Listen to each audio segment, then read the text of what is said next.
Good evening, everyone. I'd like to call this meeting to order. Can those who are able please rise for the national anthem, and then we'll do a little different. We're going to move right into the land acknowledgement after that. Thank you.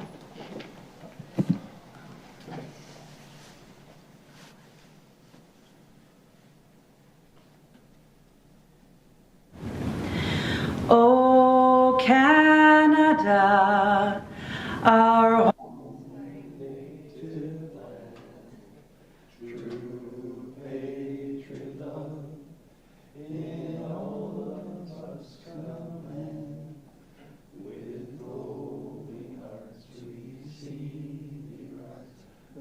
home and native land, true patriot love, in all of us command, car ton bras s'est porté l'épée, il s'est porté la croix, ton histoire est une épopée, des plus brillants exploits.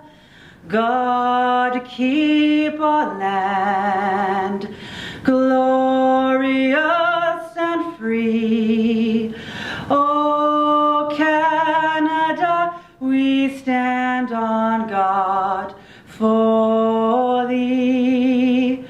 Oh, Canada, we stand on God for thee.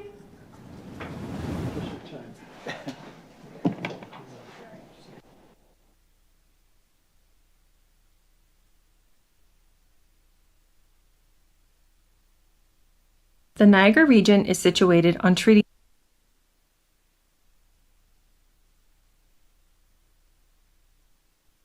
land.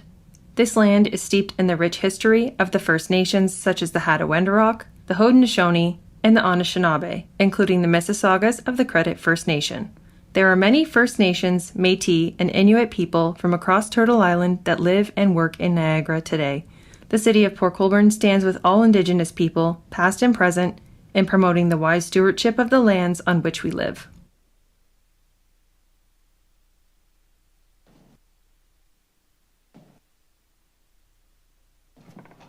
Thank you. Adoption of the agenda. There are 4 addendums to the agenda tonight. The first is the amendment of Appendix B for Report 2024-211 and item 19.11, the bylaw for the zoning amendment for the Stonebridge Village subdivision to include a small addition required under the apartment building section, provision E. Second is the addition of item 20.5, a confidential human resources matter under closed session. The third is item 20.6, a confidential verbal report under closed session. The fourth is item 20.7, a verbal report regarding a land matter. Moved by Councillor Agolina, seconded by Councillor Hoyle. That the council agenda dated November 12th, 2024 be confirmed as amended. Any questions, Council? Councillor Bruno? Yes, I know the mayor last time out helped us out with this new format. I just wanted to make sure that this wasn't the time to speak to lifted items. It's not? No, I'm fine. Thank you. What is it? Thanks.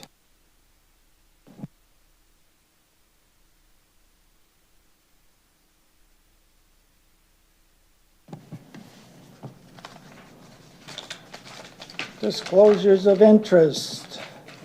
Councillor Beauregard has declared conflicts on items 7.1, 12.3F, 19.10, and 1911. Are there any other disclosures of interest? None? Okay. Proclamations. This is from the Canadian Federation of University Women, Welland District, 16 Days of Activism Against Gender-Based Violence campaign. Moved by Councillor Beauregard, seconded by Councillor Elliott. Whereas violence continues to be the greatest gender and equity rights issue for women, girls, and gender diverse people, and whereas November is Women Abuse Prevention Month in Ontario, and whereas our community is committed to ending all forms of gender-based violence.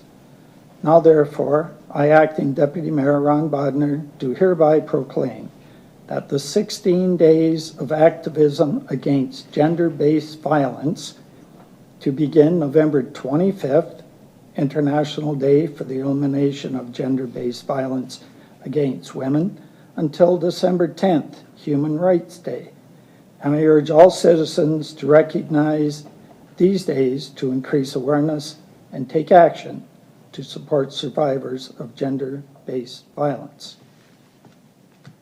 Any questions by council? All in favor? Unanimous. Thank you, council. Public meeting report for proposed zoning bylaw amendment for Northland Estates 2024-212. I would like to officially open the public meeting for report 2024-212. The proposed zoning bylaw amendment for Northland Estates. Councillor Beauregard will not be participating due to his declared conflict. I will first get a mover and a seconder to get the report on the floor. Moved by Councillor Bruno, seconded by Councillor Bagu. Thank you. I'd like to turn it over now to planning staff. Mr. Schultz. Thank you, Deputy Mayor Bodner. Good evening, council and members of the public in council chambers and watching online. This public meeting is a requirement of the Planning Act to address an application for an amendment to the zoning bylaw. In accordance with sections 34 of the Planning Act, notice of the public meeting was circulated on October 15th, 2024 to internal departments and agencies. Notice was also circulated via regular mail to property owners within 120 meters. Meeting details have been provided along with the council agenda on the city's website and on the current applications page. The applicant was also required to post the city's public notice sign on the front of the property. I'm just going to read some warning clauses here. Any person wishing to receive written notice of the approval or refusal of a zoning bylaw amendment being considered at this meeting must leave their name and mailing address with the city clerk. You may leave your contact information on the sheet located at the back of the chambers. There's a little table at the back of the room here. If a person or public body would otherwise have an ability to appeal the decision of the City of Port Colborne to the Ontario Land Tribunal, but the person or public body does not make oral submissions at a public meeting or make written submissions to the City of Port Colborne before a zoning bylaw amendment is passed, the person or public body is not entitled to appeal the decision. If a person or public body does not make oral submissions at a public meeting or make written submissions to the City of Port Colborne before the zoning bylaw amendment is passed, the person or public body may not be added as a party to the hearing of an appeal before the Ontario Land Tribunal unless, in the opinion of the tribunal, there are reasonable grounds to do so. The purpose of this meeting is to consider a zoning bylaw amendment application submitted by Matt Kernahan of Garden City Development on behalf of the owner 2600261 Ontario Inc. for the lands known as Concession 2, part of Lot 31 on Plan 59R 12021, Parts 1 and 2, and Plan 59R 11866, Parts 2 to 5. The application for zoning bylaw amendment proposes to alter the previously approved zoning of the property in order to allow for an increase in density within the draft plan approved subdivision. The procedure to be followed this evening will be for staff to present Development and Government Relations Planning Division Report 2024-212. Council will then have an opportunity to request clarification and ask questions of the applicant and or planning staff, and then the public will be provided an opportunity to provide comments on the application.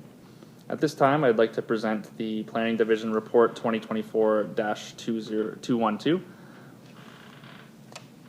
The areas surrounding the subject lands are predominantly low-density residential uses. A commercial plaza exists to the south, The surrounding zoning varies from first density residential to third density residential and a commercial plaza to the south zone is the zoning there.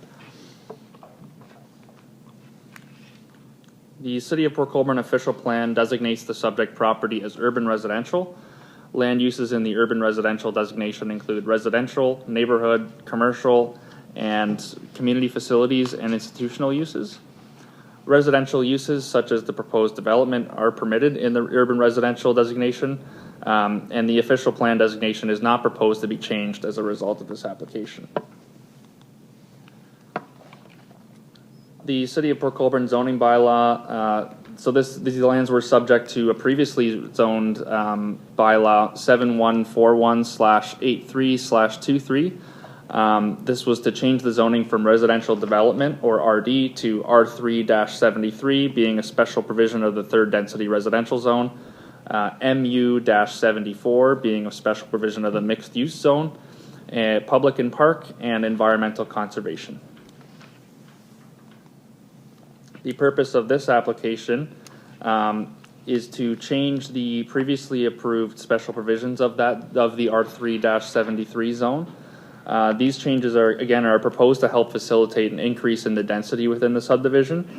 The key changes that are proposed currently are minimum setback for uncovered stairs for the first story of a dwelling to a lot line. The current bylaw has 0.05 meters. The proposed is 0.03. Minimum parking space width, the current is 3.5 meters, the proposed is 3 meters. Minimum lot area for townhouses, current bylaw has 180 meters squared and proposed is 160 meters squared. Minimum front yard setback, the current is 7.5 meters, the bylaw proposed is 6 meters. Minimum corner side yard setback, the current is 4.5 meters, the proposed is 3 meters. Minimum corner side yard setback from a deck, that's 1.2 meters or greater above the ground floor level to a lot line. The current bylaw has 4.5 meters, the proposed is 1.5 meters. And finally, the maximum dwelling height within the R373 zone, they're proposing to change from 11 meters to 12 meters. As of the date of this meeting, staff has received comments from the fire department, drainage superintendent, and the Niagara region. No objections to the proposed zoning bylaw amendment have been raised. The future draft plan approval can and will include adequate conditions to ensure the proposed subdivision meets the city's requirements. At this time, Your Worship, I'd like to call up the applicant if possible, and then we can both answer questions of council if there are any.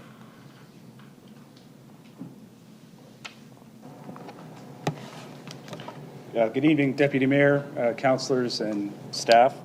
My name is Matt Kernahan, and I represent the owner of the Northland Estates subdivision. I'd just like to begin by thanking staff for the stellar job they've done on this project to date.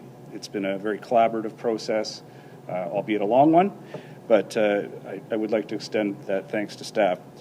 Staff has been very thorough in the explanation of this application, so considering that thorough job, I intend to be very brief. Just to reiterate a point that was made in staff's report, in the intervening 2-year period between when the applications for this subdivision were made and the present, the housing market has changed significantly.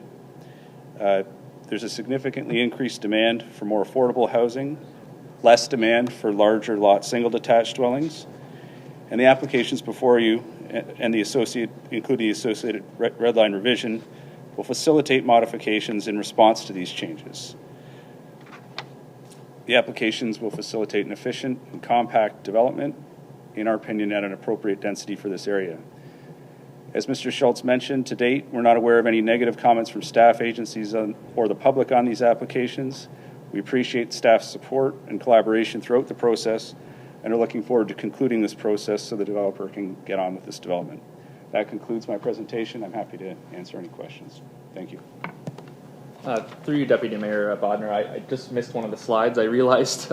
So I will just reference up there that the draft plan, the red line revision to the draft plan is proposing to change the lot fabrics within the plan of subdivision to allow for the increase in density. So what you see there, you see a lot of red on the plan, but that's what essentially it will look like once if council approves it. So what you're seeing there is the single detached dwellings being reduced from 120 units to 44 units. The townhouses that are shown in the plans are being increased from 46 to 189. There's the addition of 4 semi-detached units, and the mixed-use block on the corner of Highway 58 and Northland Avenue is remaining the same. That zoning isn't changing as part of this application, as well as the rest of the park, the environmental conservation block, and the stormwater management blocks. Those are remaining the same. So through you, Deputy Mayor, if there are any questions of myself or Mr. Carnahan. Thanks, David. Council? Councilor Elliott? Thank you, Deputy Mayor. Through you to David and presenter. Either of you can answer.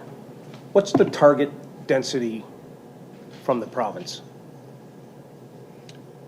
Through the deputy mayor to the councillor, the target density from the province is a minimum of 50 people and jobs per hectare. So it's not exactly a density, but it's a combination of people and jobs. Kind of what their minimum target is. That's right? correct. 50 residents and or jobs per hectare. So the original draft plan that was presented, what was that density? Through you, Mr. Deputy Mayor, I believe, and Mr. Kernahan correct me, but I believe it was slightly under that 50 people in jobs target. I think they were around the 49 people in jobs per hectare mark. Okay. And what's the density now? Through you, deputy mayor, to the councillor, 64. So there's a change in the market, and nobody wants to buy single-family homes anymore. Everybody wants to buy townhouses and semis and whatnot. And I guess my frustration is, along with other councillors, I'm not going to speak for anybody else, basically you can come in and do whatever you want. Council can't do anything, because if we turn it down or say no, it gets appealed to the tribunal says go ahead and build what you want to build. There is no time for us to say we don't think this is a good thing, maybe you should change this. That's my frustration, like really frustrated in the way things are going in this town.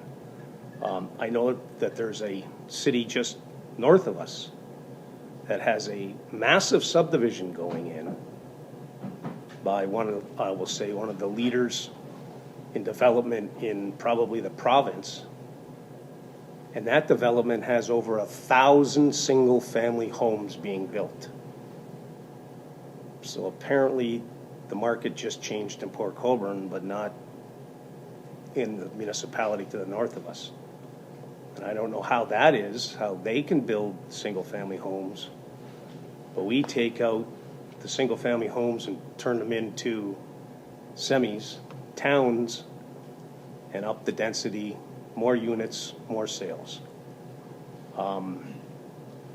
Again, like I had said, for another development on Chippewa Road, it's squeezing everything in. You reduced your setback for the stairs from 6 meters on the one unit, from 6 meters to 1.5. I believe it was 4.5 to 1. I thought you said 1.5. Side yard. 4.5 to 1.5. Okay, 4 points Yeah. still. In the old school, that's a 10-foot reduction in a setback, which means that stairs is going to be right on the lot line, pretty much. So again, we're squeezing everything in to get every little ounce out of this land. And there's nothing we can do about it. Literally, because staff has approved it, all the commentating agencies have approved it, have nothing against it, and yet I go all over southern Ontario and see all these single-family homes being built everywhere, but not here. Our densities seem to be higher than just about everybody else. So that's That's my dissertation. I just wish that there would have been some more single-family homes that were left on the table instead of reducing it so much and turning them into towns. So that's my say. Thank you. No question in there, just a, Well, I guess, we've heard this multiple times from developers that come and say, the market has changed, the market has changed. There is no market in Port Colborne. There's no new homes being built right now. So how do you judge the market? It's from other municipalities? Is it across the province? How do you judge how much the market has changed? So through you, Deputy Mayor, on behalf of my client, you hire marketing specialists and you ask them what's in demand, and that's what our client has done here. What I can tell you again, more specifically than the market has changed, is there's a significantly increased demand for lower priced houses. And lower priced houses are street townhouses. And while we're not eliminating or proposing to eliminate all of the single detached dwellings, we're trying to respond to that demand by providing more of what we're being told is being asked for out there. okay, Councillor Baggy next. Thank you, Mr. Deputy Mayor. I just lost it.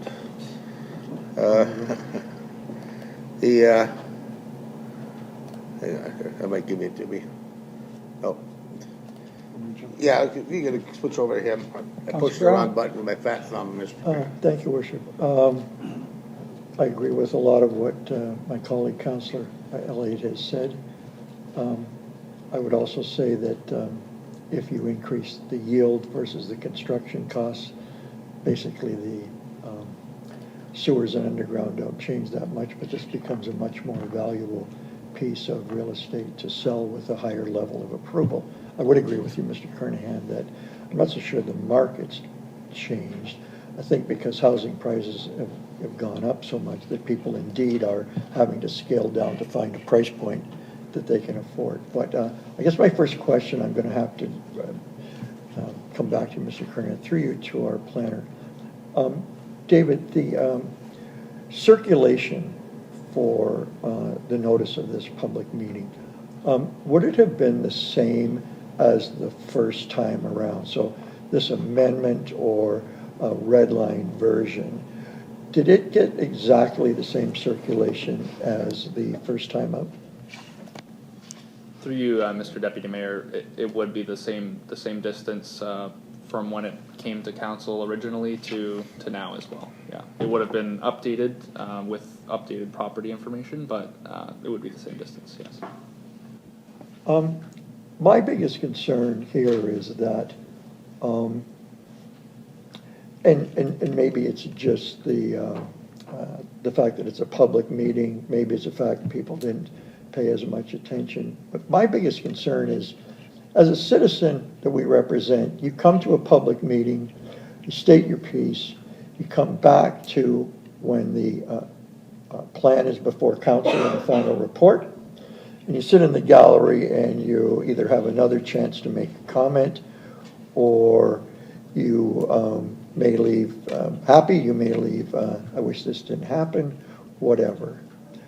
What I'm concerned about here is that the people on West Side Road backing onto the red line version, so those homes, through your utility planner, the red line version against the back of the homes on West Side Road, and those first number of homes, Dave, that's at Barrack Road where they back up against the smaller lots. The density is being increased there, right? That goes potentially from, because I remember the first time around they were singles. Those will be all towns, correct?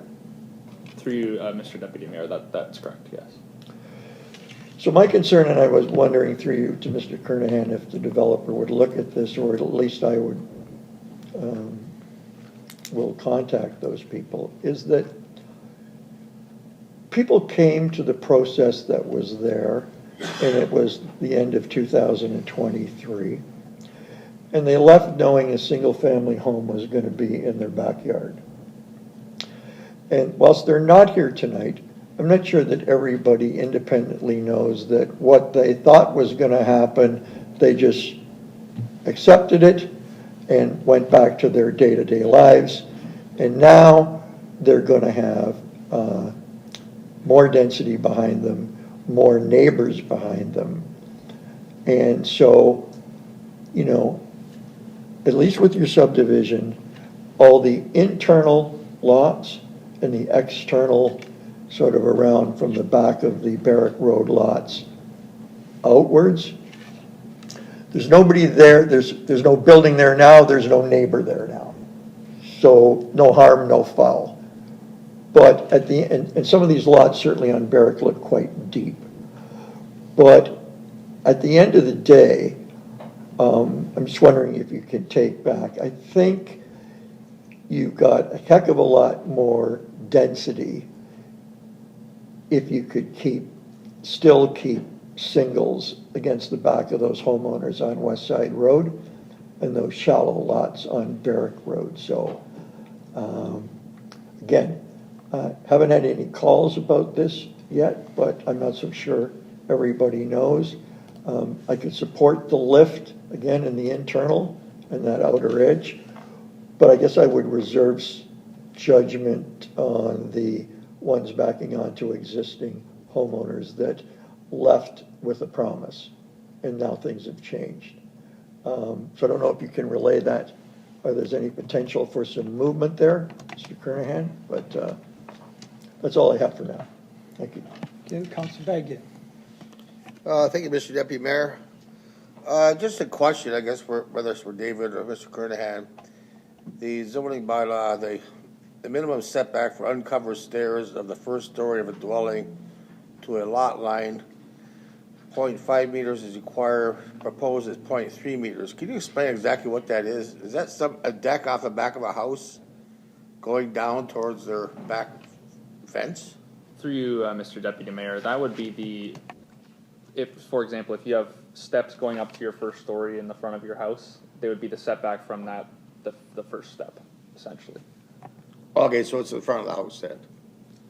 Not necessarily the front of the house, it would be the front of the steps that protrude from the house, if that makes sense. Maybe Mr. Kernahan has something. Just a point of clarification.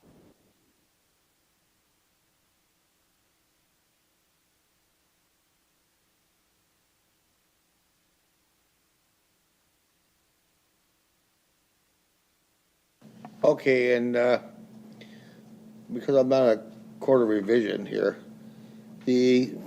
how far can they build to the back lot line?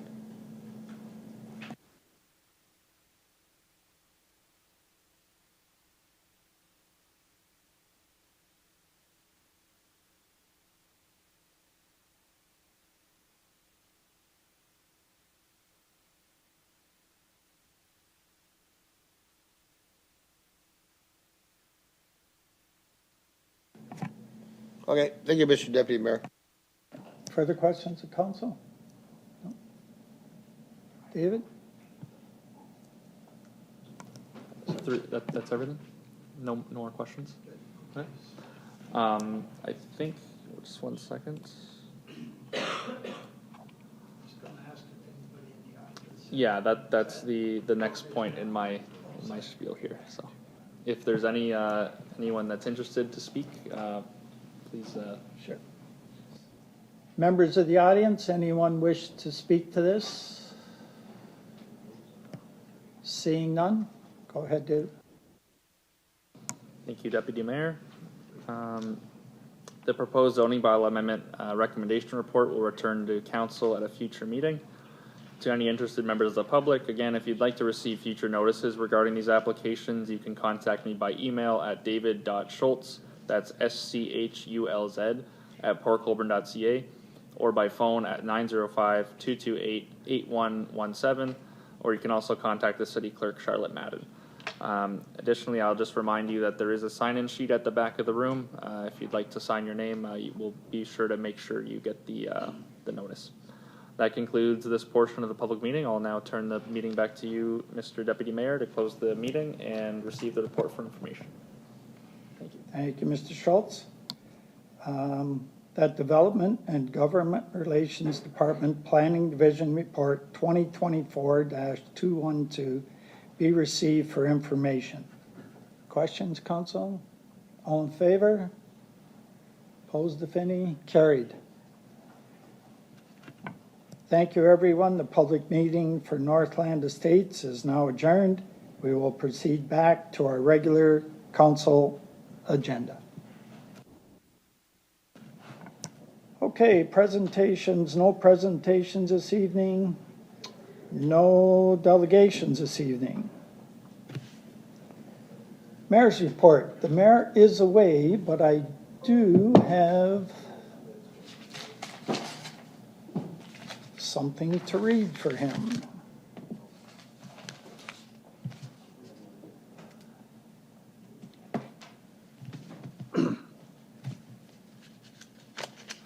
Mayor Steele sends his regrets to council and staff, and to those watching at home. He is away today and tomorrow at the Highway H2O conference in Toronto.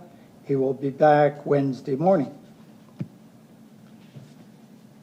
Mayor Steele attended the annual Remembrance Day ceremony presented by the Royal Canadian Legion Branch 56 at the Cenotaph in H.H. Knoll, Lakeview Park at the 11th hour of the 11th day of the 11th month. The ceremony was live streamed. If you didn't see it while it was happening, you can watch it anytime on the city's YouTube channel. It was well attended. It was a well-attended event, which included a fly past by 2 vintage T-28 Trojan aircraft, coordinated by Elf Beam, and a bell ceremony presented by the Royal Canadian Naval Association. Alfredo Acosta played the last post, and Rouse on the trumpet, and Renee Bisson was soloist. Wreaths were laid at the cenotaph by service personnel, organizations, businesses, families, and individuals in honor of those who fought and died for our freedom. Many thanks to all our citizens, young and not so young, for making your way to stand solemnly together, lest we forget. Councillor Aguilina and I attended a ceremony at the Township of Humberston Memorial in Centennial Park on Vimy Ridge Road. Councillor Aguilina, perhaps you might have something to say about that in your council items when that comes up. Thank you. Green Shipping Corridor funding. Niagara Centre MP Vance Badaway and St. Catharines MP Chris Brittle were in Port Colborne this morning with officials from Transport Canada announcing a biofuel terminal and a shore power charging station to be built on the canal right over by the old Dewar scrapyard on land now managed by the Hamilton-Oshawa Port Authority.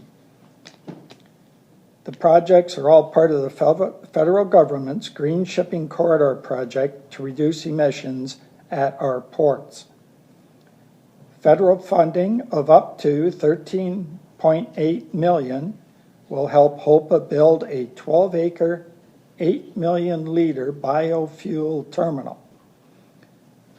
Up to $6 million will help QSL, Oshawa Stevedoring, to install shore power charging facilities to enable vessels to recharge batteries while docked. It's another major partnership of the Government of Canada, HOPA, Canada Clean Fuels, and Canada Steamship Lines. I know the mayor has been working hard to see these major projects come together in our city. Each success reinforces the power of collaboration. Let's keep building on this momentum.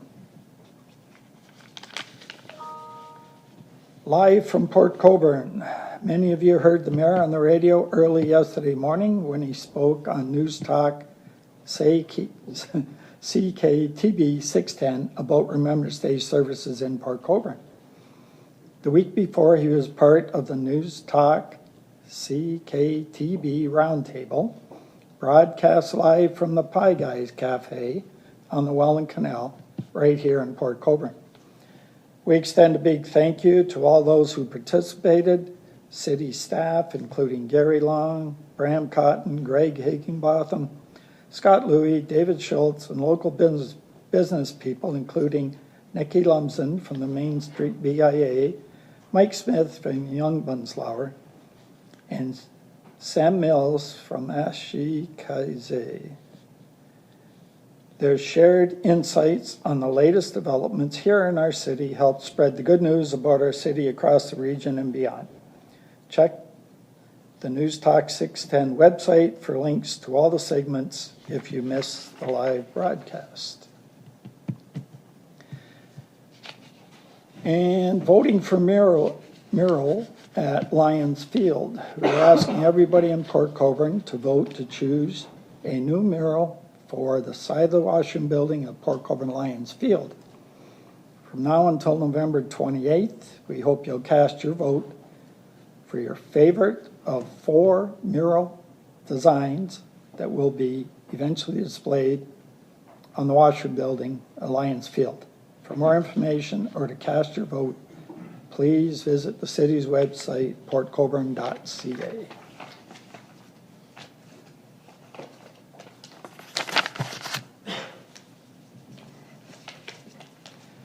Regional councilor isn't here tonight.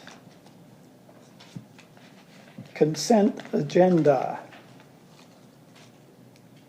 So Councilor Bruno has lifted items 12.3C and 12.3F. Councilor Bagu has lifted items 12.3D and 12.3E. Councilor Aguilina has lifted item 12.4G. Would anyone like to lift any other items from the consent agenda? None? Moved by Councilor Dance, seconded by Councilor Hoyle, that council hereby approves the listed consent items on the November 12, 2024 agenda, and that the consent items be approved on the recommendations as contained herein. All in favor? Opposed, if any? Carried.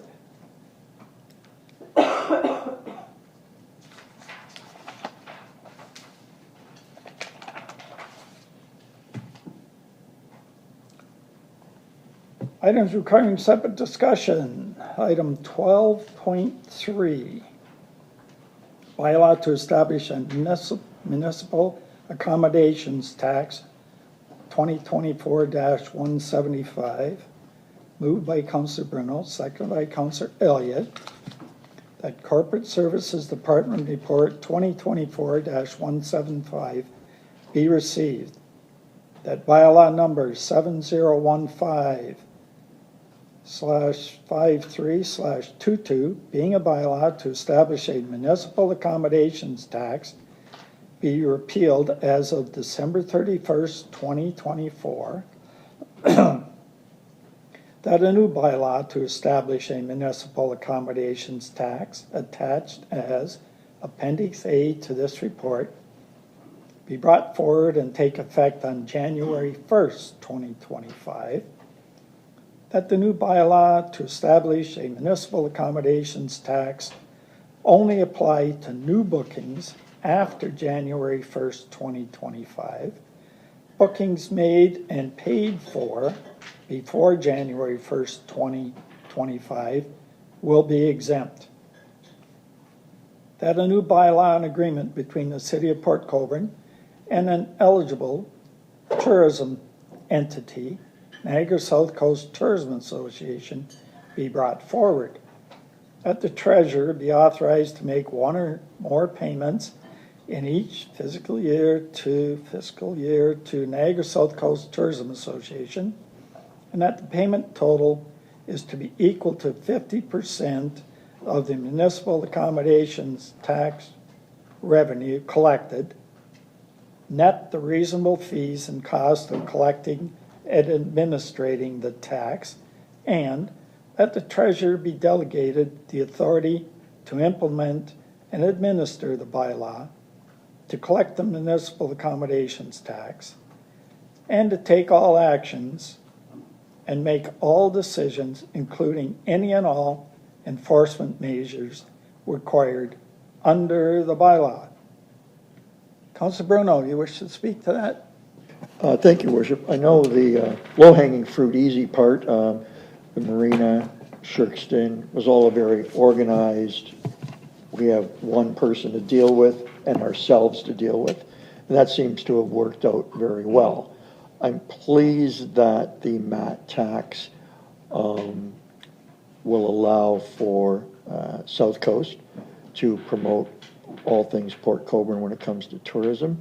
And I'm pleased that the other half will go to tourism infrastructure and other needs that the city has, and that the visitor, rather than the taxpayer, will be paying for it. My first question is kind of a hypothetical, but I think for me, it's the backstop to all this. We're about to embark, it'll be to whoever is looking after the short-term rental bylaw that's coming up. Is it Greg, or who is it going to be? Greg is here to help. Right. Greg, you want to come forward, please? So Greg, my concern, and maybe a combo between you and Mr. Bull. So I understand that when we have the short-term rental bylaw in place, that we'll be able to understand who the visitor is to that entity. And I understand that 50% of that MAT tax will go to South Coast. Now, if the fees to register and become a short-term rental and any fines do not cover the cost of enforcement and anybody hiring, will we be able to use the other portion of the MAT tax to fill that void? What I really want to see is that we have great enforcement and the resources to do so, but that we have a backstop with MAT if we don't collect enough money from short-term rentals on the registration side to actually do the enforcement, because this should be revenue neutral or better or positive for the city of Port Colborne. I just want to know that the mechanisms in place, or we don't pre-spend an estimated MAT tax 50% on something else, and then operationally we're short. So I hope that's clear. Yes, it is. Through the Deputy Mayor to Councillor Bruno. So with the legislation being the way that it is, 50% has to go to an eligible tourism entity, which is Niagara South Coast. The city, on the other hand, as a municipality, can use its 50% for whatever it chooses to do. And so I believe, to answer your question and to expand on it, perhaps the acting CAO and treasurer can add to what I'm about to explain. But if there does become something with the short-term rental licensing program where there is a bit of a shortfall and there are some funds necessary to fund wherever that shortfall may come about, the municipal 50% of the city's revenue of the municipal accommodation tax could be allocated towards any shortfall or deficit that's run through the short-term rental licensing program. But that's not something that I'm able to speak to with a lot of confidence, because I'm not part of the process. But I think the acting CAO may be able to shed a little bit more light on what I've just said. Mr. Bowles? Through the Deputy Mayor to the Councillor. So I think I heard short-term rental and I heard Matt at the same time, and I just want to make it very clear, they're going to be two separate bylaws. So Matt's going to have to sit on its own, and the short-term rental will sit on its own once that comes through. The planned program is that through enforcement of the short-term rental, where there are penalties if one doesn't apply, and there would be proposed, you would then know who is renting to a visitor to the city, and that would make the enforcement of the MAT program quite simple. So we don't envision the programs, as long as both programs get approved, and I realize the short-term rental has to come back to council to be approved, provided both programs are approved, we do not foresee a shortfall in having funds to enforce I guess, compliance, so that people are registering. Because I think that was the crux of your question. Will we have the funds to enforce? And we do believe that provided both bylaws go through, that will be the case. Yep. Second question. So with the bringing on of this agency to handle all of that collection, split it out, appropriate the money, the section, the smaller section that we were doing ourselves, Shirkston, the marina, would they also be taking over the collection of that? Through the deputy mayor to the councilor and council, yes, we'll put everything through this one program. And what's really nice with the program that's proposed here and our that's been identified is basically they are already in multiple municipalities, and that is their industry. So they speak to those that are working in this industry on a day-to-day basis as as their association. That's great. I mean, I've been supportive of Matt from the beginning because I think that, you know, if you're a motel guy or other industries, you're paying property tax, you're doing all that stuff, they're self-policing themselves. And I think Matt is a way to highlight an ability to do more to advertise Port Colborne. And it's, you know, it's being paid for essentially by the tourist, which leads me to the other part. I was very glad that you were open and transparent about the survey and the misconceptions about Matt and all those comments in there that had people thinking Port Colborne taxpayer was going to be paying this tax, and that, you know, we've had enough tax. This is actually a way to do some of the things that we're doing now out of property tax, advertising, marketing, and everything, to be paid for by a different body, and our revenues now are no longer going to be used for that, but from this new venue, essentially non-Port Colborne taxpayers.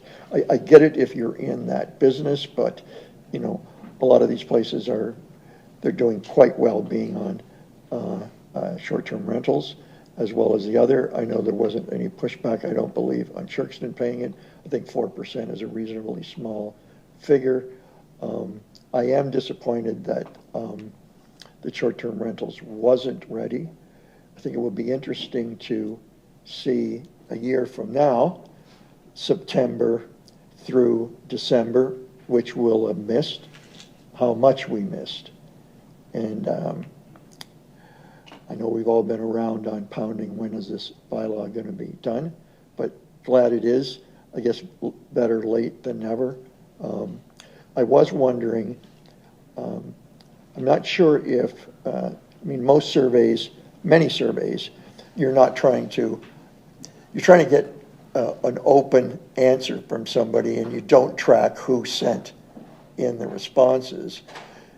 It would be a shame that people who did respond, who there were misconceptions, that they could be contacted and apprised of their concerns, and that their concerns are noted, but it's not costing the Port Colborne taxpayer. So is there any way of trying to, either with a comms plan, to alleviate those concerns that were expressed by residents, notwithstanding there were misconceptions? Perhaps either to Greg or to Mr. Bowles. Greg, Yes, is this yours? through the Deputy Mayor to Councillor Bruno, we intend with the passing of this new bylaw tonight to do a public awareness and education campaign for all the accommodation operators in Port Colborne to understand that the MAT would now apply to them. And I believe that at the same time, what we can do is, while we're out there doing education and awareness, we can also ensure that we capture that part of it as well that you just said, that to inform the general public and the residents in Port Colborne how the municipal accommodation tax works, who is subject to paying the tax, and how it very rarely would ever present itself as something that a resident would have to pay. Good, Councillor. Further questions to this? Councillor Elliott.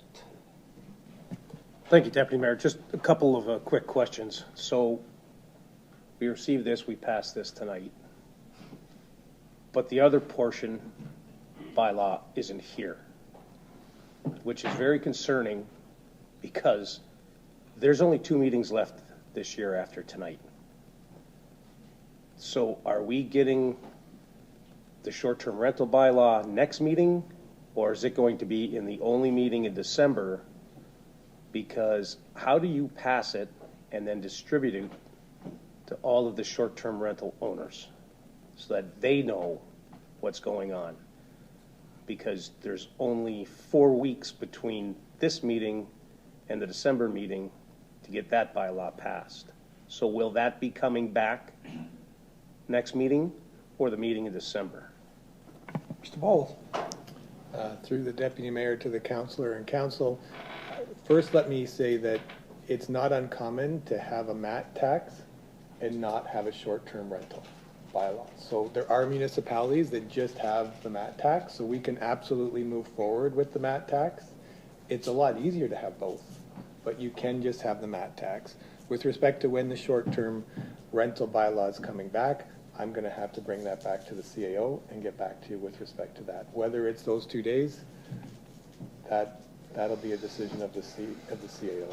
Okay, and thank you for that, Mr. Acting CAO, because I think Councillor Bruno and I had a conversation about why this didn't run in parallel, knowing that both of them were coming due, and we're still waiting for the other half. So, which could be troublesome. So the only other question I had, and I like the revenue projections. Remind me again who our partners are with South Coast Tourists. Greg. Yeah, through the Deputy Mayor to Councillor Elliott, the partners that are in Niagara South Coast Tourism Association are municipalities. So those were originally Welland, Pelham, Waynfleet, Fort Erie, along with the city of Port Colborne. So when that organization was established in 2012, those municipalities were a part of the association. And then there was a bit of a period of inactivity there where we then needed to sort of reestablish the organization. That happened in 2021 and 2022. And so those would be our partners. We've had to redo sort of the funding model and the partnership agreements from the beginning to where we are today as an organization. And so those municipalities that I just mentioned are a part of the organization, although some of them, we're just in the process right now of finalizing financial agreements, and a part of the information that would be part of those funding agreements was some clarification on from the city of Port Colborne's part on how the municipal accommodation tax would factor into continuing to fund the Niagara South Coast Tourism Association. Mr. Bowles, do you have something else to add? Through you, Deputy Mayor, to the Councillor, just to add, and maybe I can ask, because Greg, you're a tourism and strategic coordinator, you're doing a great job. Maybe we could bring a presentation back to Council to give them some of the good work that's going on in that, maybe early in the new year. And for that reply. And I'll say this delicately, because I'm, pretty happy with the projected revenues that the city of Port Colborne will be contributing. Be nice to see our partners, what their contributions are, so that we're not picking up the lion's share. If we're going through all this and providing, seed money for the association, I would expect that the other municipalities would ante up some money as well. So I like your response. So that was well put. Thanks. Councilor Beauregard. To you, Deputy Mayor, to Greg, just going off of the councilor's questions, Councilor Elliott's questions, those strategic partners that are part of the tourism, how many of them have a MAT tax? Through the Deputy Mayor to Councillor Beauregard, none of them have a municipal accommodation tax. So that is something that we've suggested as we've gone along in rebuilding the organization and looking at the funding model for it. We've been one of the only municipalities of the five to be assertive about having a municipal accommodation tax, only because the legislation says that 50% of the revenue at minimum has to go to an eligible tourism association. We just so happen to have an eligible tourism association here, and we recommend that to the other municipalities that they would no longer have to fund Niagara South Coast Tourism Association through their own levy, but rather with a municipal accommodation tax, because it's already in the legislation. 50% would go to Niagara South Coast, and we would now have much more of a budget to use to promote this part of the region. So, so through you, I would just like to, I guess, get an update maybe through that presentation, just where other municipalities stand and on whether or not they are going to proceed like we are, if this is passed. So, and if what the financial outcome is going to be in terms of, you said that they're still working on how it's going to be financed, right? The tourism. So it'd be interesting to just see what that will be. So is that something that'll come to council? Yes, through the Deputy Mayor to Councillor Beauregard, I can put together a presentation and have it on the agenda for a future council meeting, probably sooner rather than later, because everything is already in place. I just need to create the presentation and be happy to deliver it to council. Councilor Bruno, did you have a question? I'm going to be a dog with a bone on this one. To Councillor Elliott's point, we do know that the CAO, when he was here, said it would be done by the end of the year. I think Councillor Bodner was pleased with that, and everybody around this table. I don't know that he would be doing the actual legwork. So do we have anybody in this room who is working on that file, and what do they know about it? I know there was planning, there was licensing, the clerks, and so does anybody know who was part of that team working on it? You're not looking at me, so. No. I choose the acting CAO.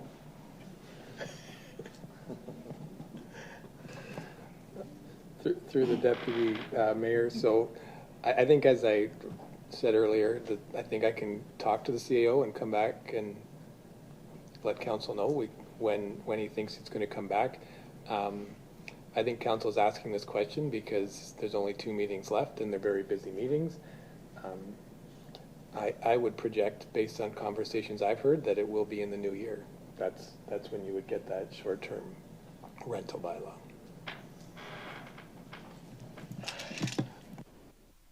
Well, I know it's not for you to answer. It was him that made the promise for the end of the year, so we'll wait and see what he has to say.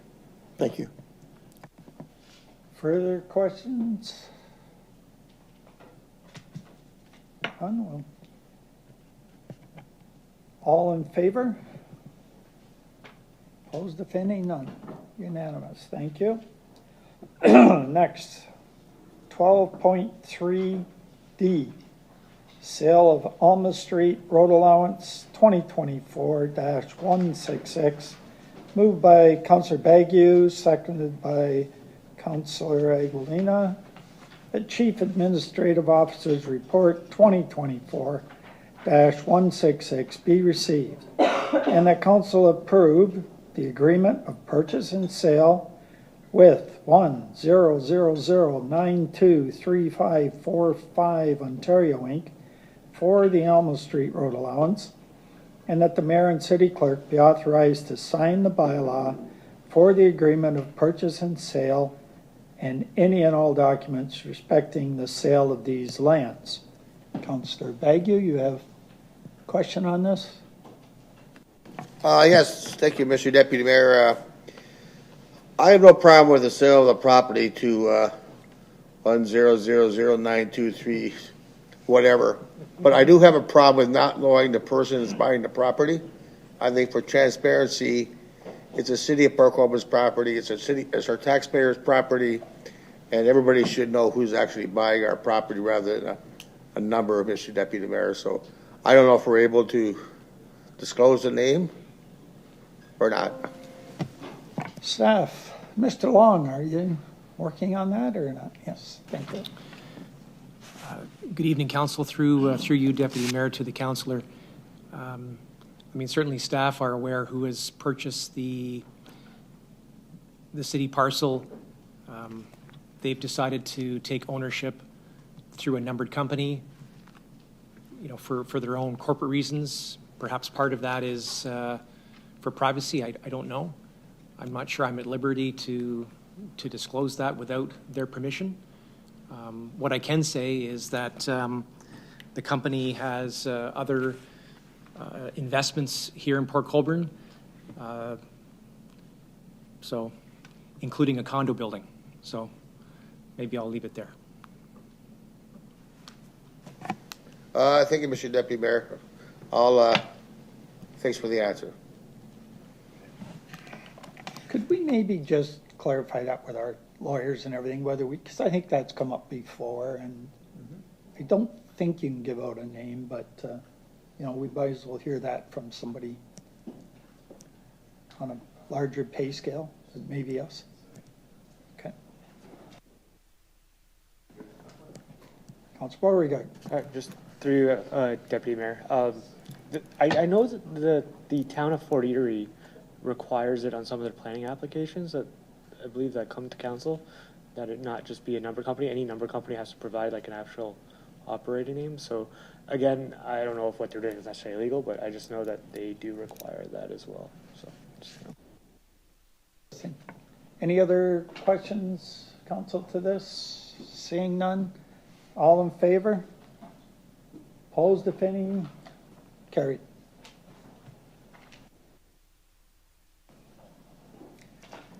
Next one, 12.3E, electrical vehicle charges 2024-197. Moved by Councillor Bagu, seconded by Councillor Beauregard. The Public Works Department Report 2024-197 be received and a bylaw be brought forward to authorize entering into an agreement with Flow Ultra Canada 2 LP by its general partner, Flow Infra Canada GP2 Inc., regarding lease agreements for charging station deployment, H.H. Knoll Lakeview Park, and a bylaw be brought forward to authorize entering into an agreement with Flow Infra Canada 2 LP by its general partner, Flow Infra Canada GP2 Inc., regarding lease agreement for charging station deployment, Market Square, and a bylaw be brought forward to authorize and enter into an agreement with Flow Infra Canada 2 LP by its generating partner, Flow Infra Canada GP2 Inc. regarding lease agreement for charging station deployment, Main Street West parking lot, and a bylaw be brought forward authorizing entering into an agreement with Flow Infra Canada 1LP by its generative partner Flow Infra Canada GP1 Inc. regarding lease agreement for charging station deployment, Vale Health and Wellness Center, and that Director of Public Works be directed to implement the works as outlined within this report. Glad there wasn't any more stations. Just saying. Councilor Baggio, did you have a question on this? Thank you, Mr. Deputy Mayor. I almost feel guilty you lifted this, so you have to read all that stuff. But I really don't feel guilty anyways.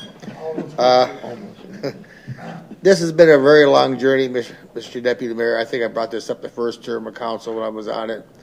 And it is a long journey. I'd like to thank the Environmental Advisory Committee for their dedication in this also, the past committee members also, and to all staff. It looks like we're finally going to get the shovels in the ground, I guess.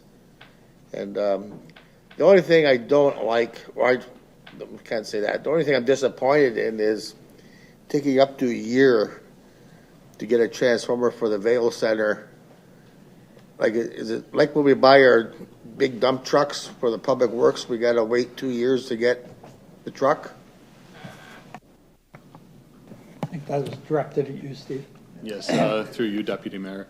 So it is one of the supply constraints that we do have right now. We've spoken with Canadian Niagara Power. They're having the same constraint no matter where the project is. It's just the type and size of the transformer is not readily available. They've actually looked nationwide for us to see if they have anything, and it's just not readily available at this time. So unfortunately, it is something that has to be ordered, and it does take some time to get.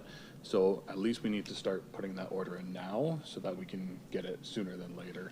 I have let them know that if anything does turn up or if one isn't used on another site, to keep us in mind. Well, see you, Mr. Deputy Mayor. Thanks for that information, Steve. I appreciate it. And once again, Mr. Mayor, I'd like to thank everybody. And it's great that we're getting going on this. Thank you. You're welcome. Any further questions, Council? Councilor Hoyle, were you halfway there? Okay, good. To the Deputy Mayor, to Steve, I'm trying to look at, and I know this question will probably come up tomorrow. Do we have like an idea of when they're going to start going in? When I'm at the environmental meeting tomorrow? Mr. Shapowski? Through you, Deputy Mayor. So we have already procured an electrician that would be able to go out and start putting the plant for the city's obligation. And the city's obligation is going from the hydro source to the pedestal where the EV charger will be mounted. So we are actually able to start this month, more than likely within the next 2 weeks, to be able to do this. So we will be getting that plant in, and then it will be up to Flow to come in, install the charger and make those connections, and then we can make them live. So that's going to be our initial first push, get the level 2 chargers into those locations, and then the level 3 at the Valley Health and Wellness Center will come online when we have the transformer available. To the Mayor, Councillor Beggy would like to have personal pictures beside them since he's been waiting so long. So let's get that arranged once they're up and running. Thanks. Councilor Elliott, did you have a question? Thank you, Deputy Mayor. Through you to Steve. Are these charging stations compatible with all EVs, or is there some that are going to be left out?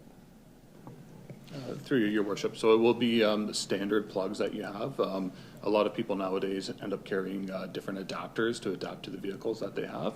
So as long as they can charge on a level 2 charger, and someone might have an adapter to adapt to the configuration that they have. Okay, so it'll work with Tesla for sure, because I mean, Tesla seem to be the most popular EVs on the road right now, so it's compatible with them. Through you, Deputy Mayor. So there would be an adapter that would be needed to be pushed onto the actual charger itself, but they are moving to standardize the Tesla adapter as well in the future. Okay, perfect. Thank you. Councilor Bruno? Thank you, Worship. Just came to me during that presentation about the transformer at Vale. If Vale becomes a popular center, given its nearness to 140 and Highway 3 and people coming in and perhaps a directional EV station kind of thing, is this transformer available to accommodate more than the current charger? So have we looked at if this is successful there and it needs a second one or a third one maybe, that would be accommodating? Has Flo and you guys looked at that? Mr. Sprowski? Yes, through you, Deputy Mayor. So we have looked at the feed that is available there. Although the priority is putting a level 3 charger there, there will be capacity for 2 other level 2 chargers to tag alongside that. They do require a lot of hydro to that area. So we are conscientious of that need. And basically with the transformer and infrastructure that we currently have in that area, that's what we would be able to support. Further questions? Seeing none, all in favor? Opposed, if any, carried.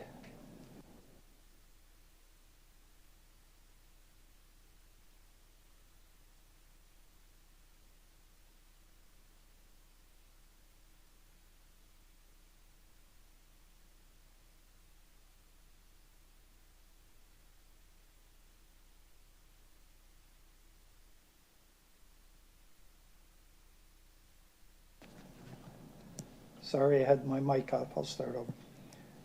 Recommendation for official plan amendment, zoning bylaw amendment, and draft plan of subdivision for Stonebridge Village subdivision 2024-211, and Councillor Beauregard will not be participating due to his declared conflict.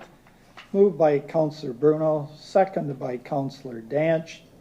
A Development and Government Relations Department Planning Division report 2024-211 be received, that the official plan amendment attached as Appendix A to Planning Division Report 2024-211 be approved, that the zoning bylaw amendment attached as Appendix B to Planning Division Report 2024-211 be approved, that the draft plan of subdivision and associated draft plan conditions attached as Appendix C to Planning Division Report 2024-211 be approved, and that the city clerk be directed to issue the notices of approval in accordance with the Planning Act. Councilor Bruno, you have questions to this? Yes, thank you, Acting Deputy Mayor. This may be actually too early in the process, but I'm going to throw it out there anyways, and it may be directed to our Director of Public Works, but if anybody else wants to weigh in, including the developer. When we had the previous meeting, I know there were some residents on Barrett Road, one individual in particular, who it had been stated that this piped storm system that the development would need somewhere to ultimately go, and it might be piped down Barrick Road. I don't know which direction, whether it was to Minor Road or back to Highway 58 and the ditch. But as Public Works looked at that, because while there is a drain in behind, the developer's putting in all these homes, going to be quite a bit of piping, and there'd be some outfall that would be sized appropriately. Would we be able to capture folks on Barrick Road such that open ditches could be eliminated, such that we don't have to worry about the whole issue of infiltration into sanitary, and we have a sanitary storm budget that's growing the reserve, and could the city not parlay some of that money to do the rest of the street, and rather than paying for 100% of an area underserviced, would be a time to leverage this project and actually get some more houses with storm sewers and alleviate another area that might be prone to infiltration down the road. So through you to the director, have you looked at that, and has the development plan talked about the outflow to all that piped stormwater within the Stonebridge development? Mr. Shapowski, or whoever wants to. David? Through Deputy Mayor Bodner, I can chime in here. So at the draft plan stage which we're at now, the developer is required to size the stormwater management pond and essentially look at the options for proper outlets for stormwater management. So at this stage, they don't know exactly, once the actual detailed design is completed of that pond and how much flow is being subject to the ditch or future storm system, that will determine whether or not the ditches currently there are adequate for that outlet and outfall to, I think they're going west to that drain off of Minor Road. So at that stage is when we can look at whether or not the storm system will need to be upgraded to a pipe system along Barrack Road. And I'm not sure if Director Shapowski has any input on budgeting and if the city has any funds available to contribute at least to some portion of that. I would defer to him on that. Through you, Deputy Mayor. So I think David outlined that very well. It's definitely something that we could look at as the developer is coming online to see if it's in the city's best interest to install storm sewers and then work with the developer, especially if there are I&I issues in the area that need to be resolved at the same time. So as we start coming with the new development and the infrastructure that's proposed, those are conversations that we can have at that time. Further questions of council? Seeing none, all in favor? Cool.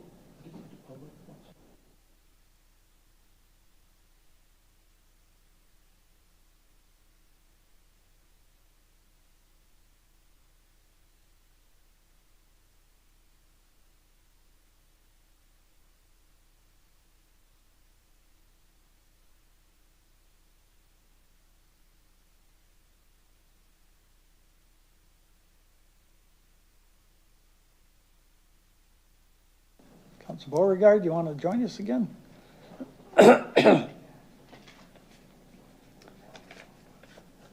Moving on to 12.4G, Ontario Good Roads Association, establishment of an Ontario Rural Road Safety Program. Moved by Councillor Agolina, seconded by Councillor Elliott. The council endorsed the correspondence received from the Ontario Good Roads Association regarding the establishment of an Ontario Rural Roads Safety Program. Councillor Agolina. Thank you, Deputy Mayor. When I was reading the correspondence, I was hoping if we could support this motion, it may help our Ward 4 roads. There's been fatalities lately. There has been drag racing taking place, excessive speeds on the rural roads, and I thought maybe this might help mitigate some of those issues.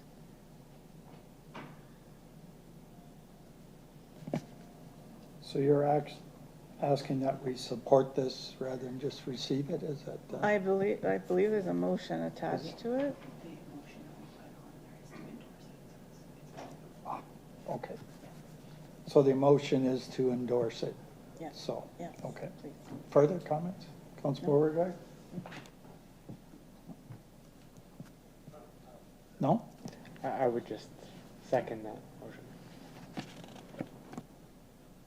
Councilor Elliott seconded, but thanks for the offer anyways. You can if you want. Everybody play nice. We're good. Okay, no further questions. All in favor? Unanimous. Thank you. Okay, moving on. Motions. There are no motions. Are there any notices of motion this evening? None?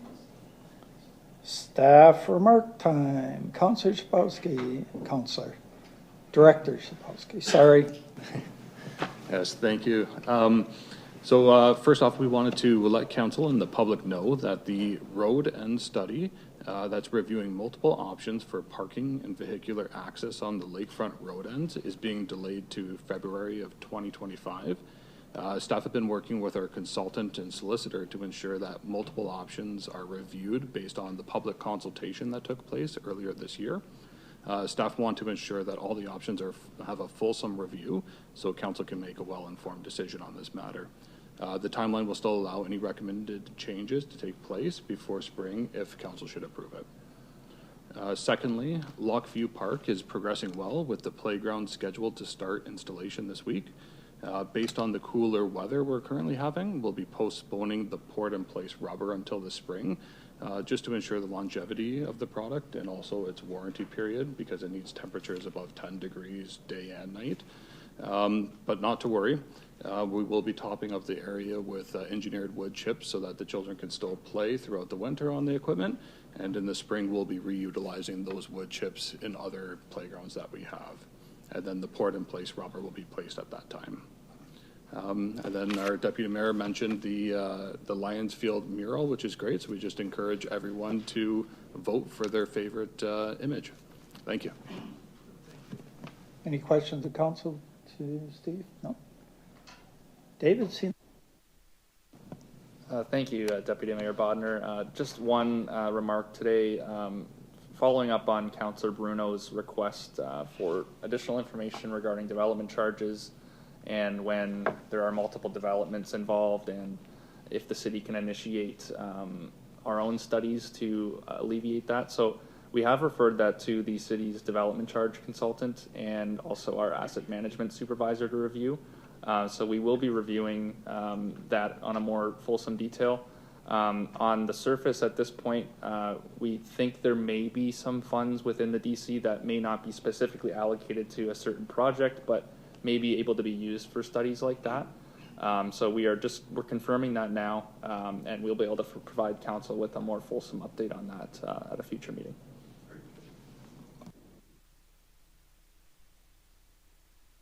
Mr. Long. Thank you, acting mayor. Just a couple of things. Just as part of the groundbreaking ceremony this Thursday with the Sahi Kase, there will be an internal meeting with city and regional officials and some federal ministers to talk about some funding options. So looking forward to that conversation on Thursday morning. Staff will keep council apprised. The other thing I just wanted to mention is that Azure Sustainable Fuels are having an open house on Wednesday, November 27th from 2 p.m. until 7 at the Valet Health and Wellness Center. And we will provide council and the community with more information. But I know Azure looks forward to meeting the community and talking about the proposed development that they have here in the city. Thank you. Thank you. Questions? None? Mr. Acting CAO. Through yourself, just, I guess, two quick updates. One is just that the rate budget will be posted online on Thursday. We'd hope to have it up a little sooner, but we did have a couple delays getting some of the piece of information we needed.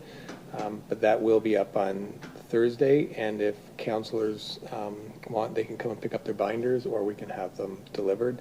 The other is if you are coming to council in the coming council meetings, you will notice an individual at the front.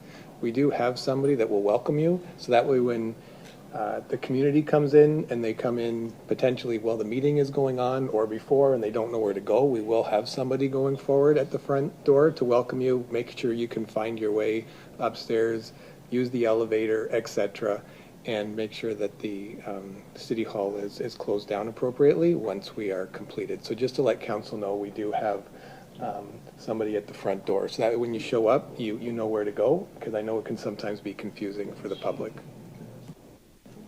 Thank you. Clerks, anything? Nothing from us this evening. Okay. I didn't miss anybody, I guess. Okay, councilors' remarks. Councilor Hoyle, start with you. Through the deputy mayor, I'd like to thank staff for taking care of all my, all the stuff I brought forward in the last 2 weeks. I kind of loaded them up a little bit, and all those are taken care of, so thanks. Councilor Danch, nothing? Councilor Elliott? Thank you, Deputy Mayor. Two quick questions for Steve. I noticed that Homewood first leg of the water main has been done. Is it going to remain in that state for the winter? Through you, Deputy Mayor.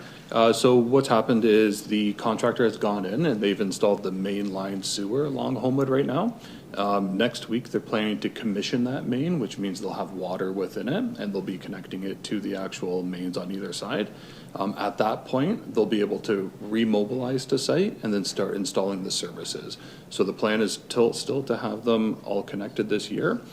Just in the meantime, while they're planning the connections, they're over on Davis Street, putting the main line in there now. So the same situation will happen on Davis. The contractor will jump back over to Homewood, put the services on, and then as they're waiting for commissioning to come back, just to make sure we're saving time and we're not, we're still progressing on the project essentially. Okay. I was, through you, Deputy Mayor. I was just worried about snowfall and snow clearing because it's the stone where they excavated. I just worried that if we get a snowfall, how do you clear the street without plowing all the stone out of the trench? So will they get to reinstate asphalt, I'll say, sooner than later? Is that the best hope? Through you, Deputy Mayor. So it is our goal to put a hard surface in by the end of the year. That's not to say that there could be snow that happens on site before that happens. If that does happen, there might be some granular that gets pushed to the side as plowing efforts continue. But they'll definitely, our crews will be cognizant that there is construction in there and be looking for that as they are plowing. Okay. And don't anybody blame me if it snows because I mentioned the word. So I'm not taking credit for that. One other thing too.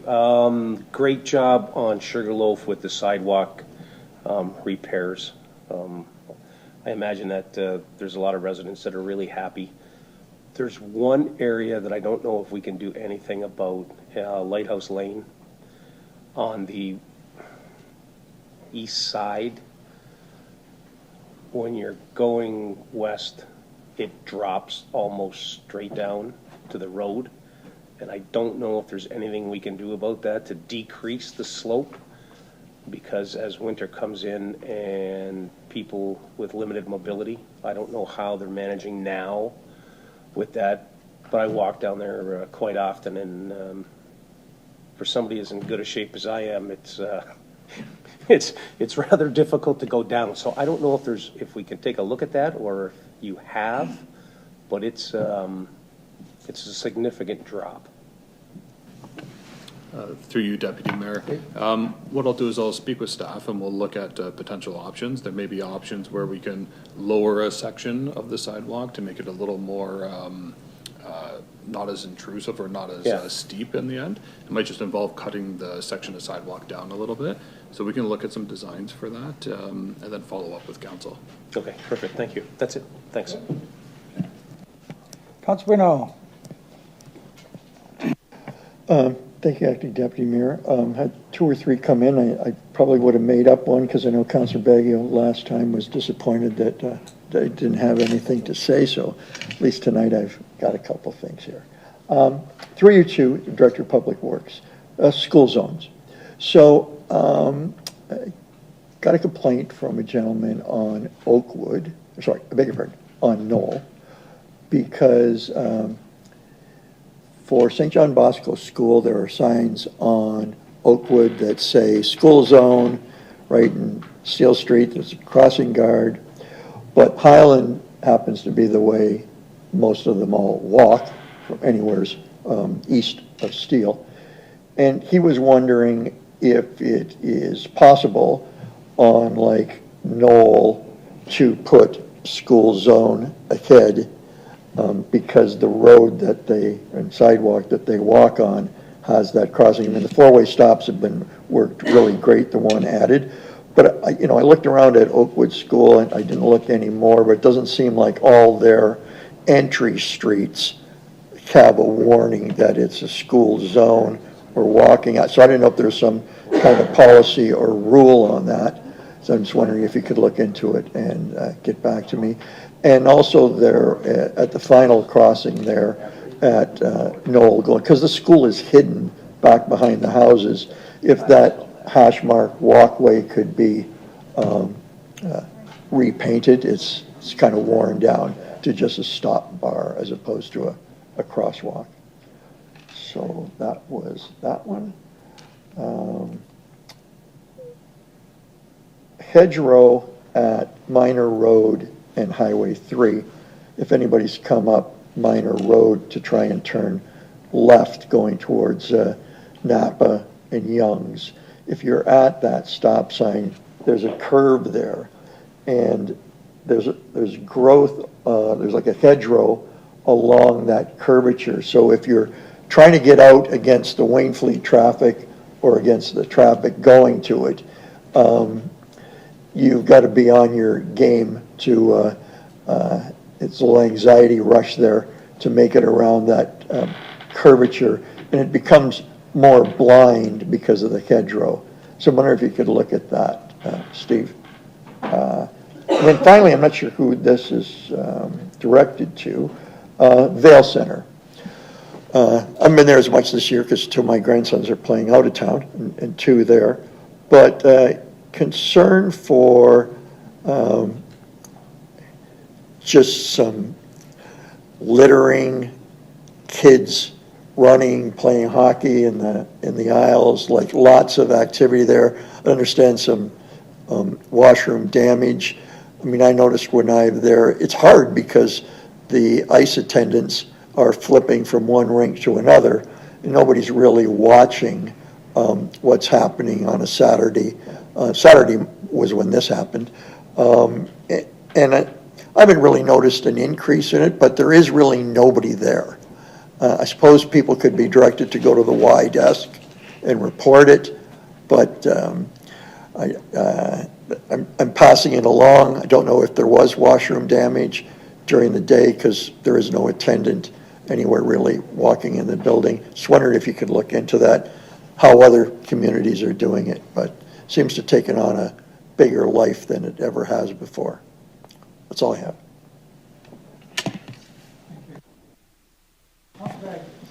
Thank you, Mr. Deputy Mayor. I didn't think Councilor Bruno would have anything, so I did take a sneak over at Ward 3 a few days ago. Actually, I was in Hawthorne Heights. I had to stop in there, and I was very impressed with our public works, all the new trees planted on the boulevards in the park, and Oxford Boulevard also. Mm-hmm.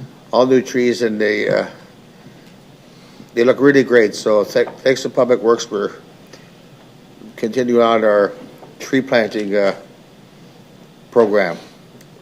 The other one, I guess, for the clerk, we did okay some new board members and committee members tonight already.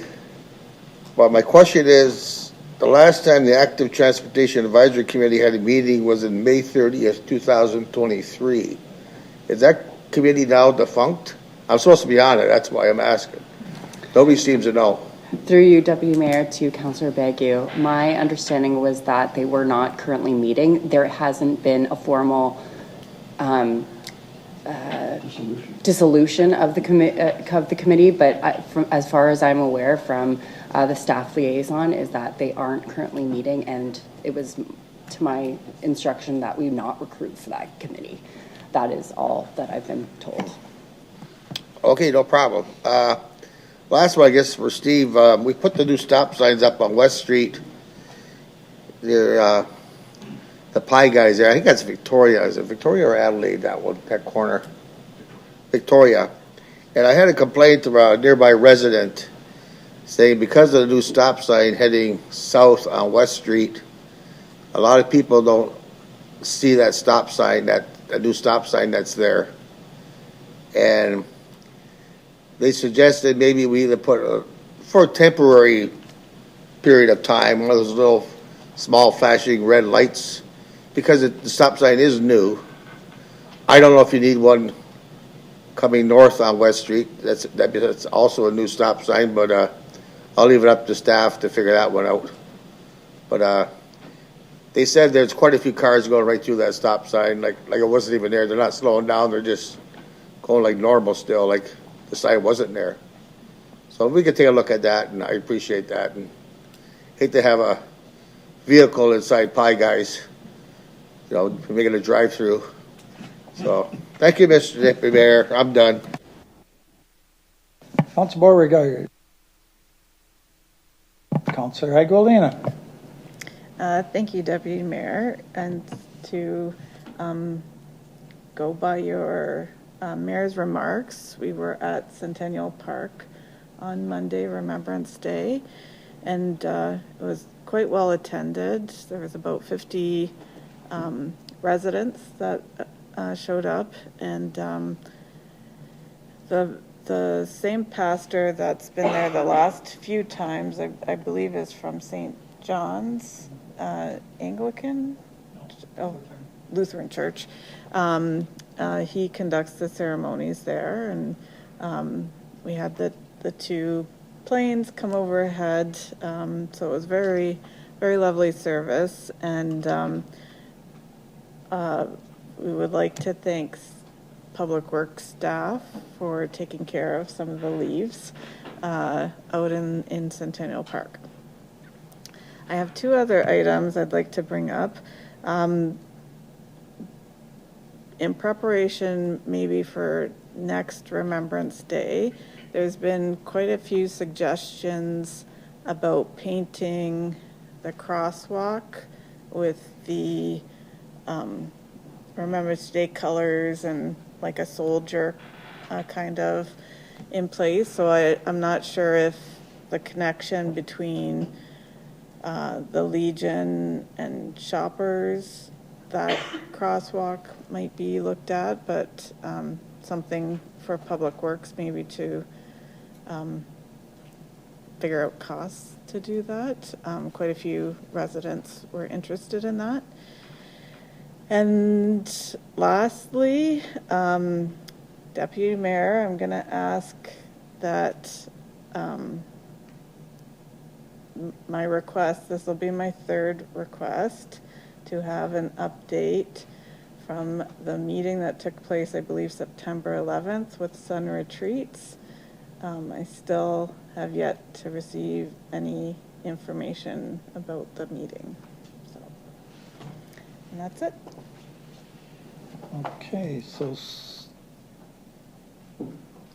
Mr. Acting CAO is making a note of that. I'm sure it won't need a fourth request. I'm sure it won't. Thank you.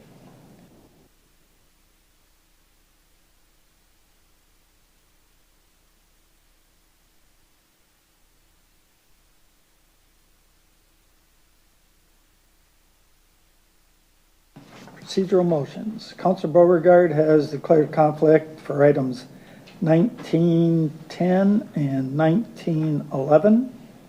So we will vote on those two bylaws now before voting on the remainder of the bylaws in block. So moved by Councilor Elliott, seconded by Councilor Danch, that the following bylaws, item 1910 and 1911, be enacted and passed as presented. Questions? Seeing none, all in favor? Opposed, if any? Carried.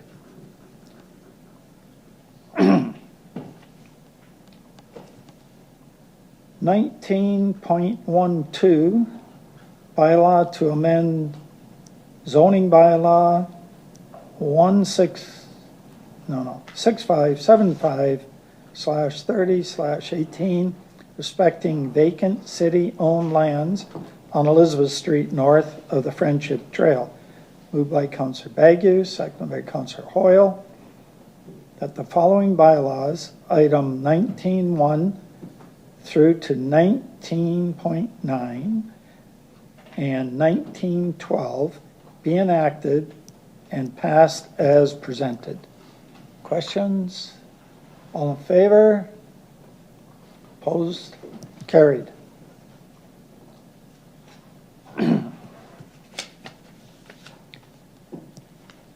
Closed session, moved by Councillor Aguilina, seconded by Councillor Bruno, that council do now proceed to meet in closed session under Section 239B of the Municipal Act 2001, where a closed meeting is held if the subject matter being considered are personnel matters about an identifiable individual, including municipal or local board employees. Section 239C of the Municipal Act 2001, where a closed meeting is held if the subject matter being considered is a proposed or pending acquisition or disposition of land by the municipality or local board.